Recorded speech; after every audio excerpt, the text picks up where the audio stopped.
How to create a Facebook account.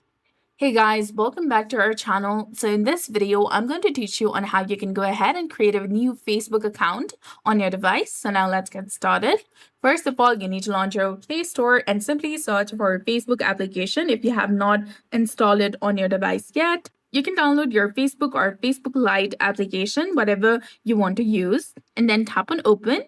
Tap on create new account and again tap on create new account, which is highlighted in blue color, and then enter your first name followed by your surname, which is your last name.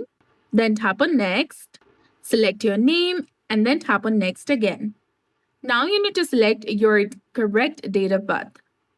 Go ahead, select your correct date of birth, and then tap on set. Tap on next again, and choose your gender.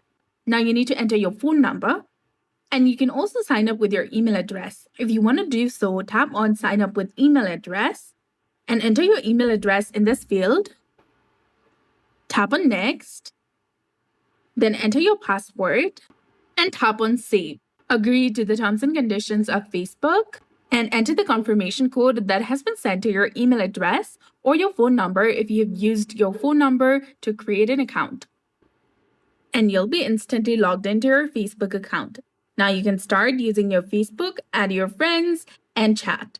So that's it for this video. I hope you found this helpful. If you did, please like, share, and subscribe. Thanks for watching.